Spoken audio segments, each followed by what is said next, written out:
नमस्कार, आप देख रहे हैं इनकोट न्यूज और मैं हूं हिमत जोशी आपके साथ। अगर आप भी रहते हैं किराए के मकान में या आपने अपना मकान किसी को किराए पर दे रखा है तो आपके लिए एक इम्पॉर्टेंट इन्फॉर्मेशन ये है कि मोदी सरकार ने मॉडल टेनेंसी एक्ट को मंजूरी दे दी है।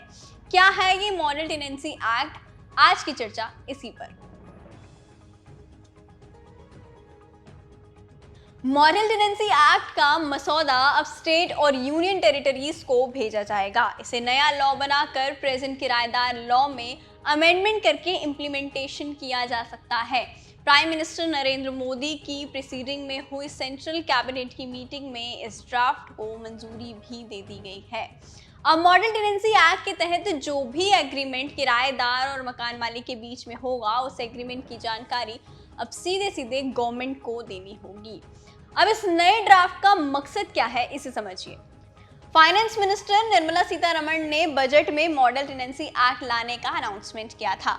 इसमें सरकार ने कहा है कि इससे देश भर में किराए पर मकान देने के रिलेटेड लीगल फ्रेमवर्क को दुरुस्त करने में मदद मिलेगी, जिससे आगे इस एरिया के डेवलपमेंट का जो है रास्ता खुलेगा। इसमें कहा गया है कि मॉडल टेनेंसी एक्ट का मोटिव देश में एक डाइवर्स, ड्यूरेबल और एक्सक्लूसिव रेंट के लिए रेजिडेंशियल मार्केट क्रिएट करना है। अब इस एक्ट के तहत मकान मालिक और किराएदार के बीच लिखित समझौता अनिवार्य कर दिया गया है। कहने का मतलब ये है कि मकान मालिक और किराएदार के बीच रिटर्न एग्रीमेंट होना अब बेहद ज़रूरी हो गया है और इस रिटर्न एग्रीमेंट के बिना कोई भी मकान मालिक अपना घर किराए पर अब नहीं दे सकेगा और इस लिखित समझौते का डिस्ट्रिक्ट रेंट अथॉरिटी के पास जो है इस रेंट एग्रीमेंट को जमा करवाना अनिवार्य होगा। इसके अलावा इस एक्ट के तहत हर डिस्ट्रिक्ट में एक ग्रेट अथॉरिटी बनाए जाने का प्रोविजन किया गया है। हालांकि समझौते के मसौदे और शर्तों को तय करने का अधिकार मकान मालिक और किराएदार के पास ही होगा, जिसमें कि मकान का किराया भी शामिल है।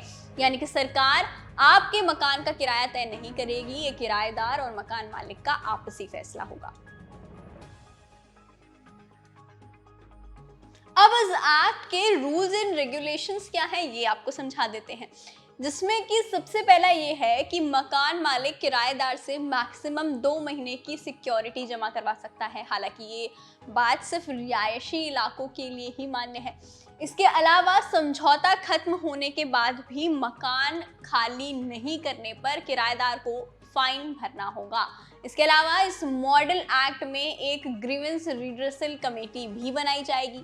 अब ये मॉडल एक्ट को लागू करने या नहीं करने का जो फैसला है फिलहाल स्टेट गवर्नमेंट पर इसे छोड़ दिया गया है। ये उसी दिन से किसी स्टेट पर प्रभावी होगा या उस स्टेट में तभी ये एक्ट वैलिड माना जाएगा जब स्टेट गवर्नमेंट उसे असेंबली से लागू कराकर पारित करेगी। इसका मतलब ये है कि पहले से ही जो किराएदार किराए के मकानों में रह रहे हैं उन पर इस एक्ट का फिलहाल कोई असर नहीं पड़ने वाला है।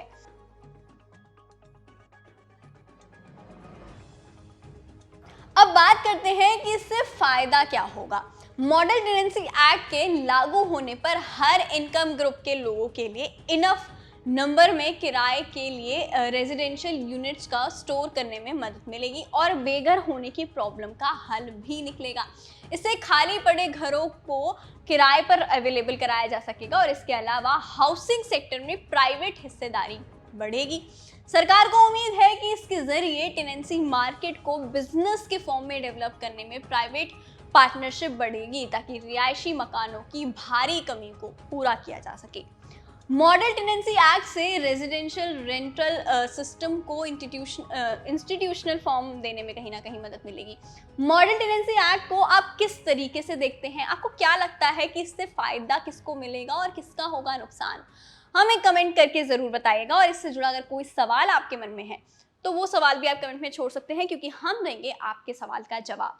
और अगर ये वीडियो आपको पसंद आई है तो आपको करना है लाइक, कमेंट और शेयर और चैनल को सब्सक्राइब करना ना भूलें। मुझे दीजिए इजाजत। धन्यवाद।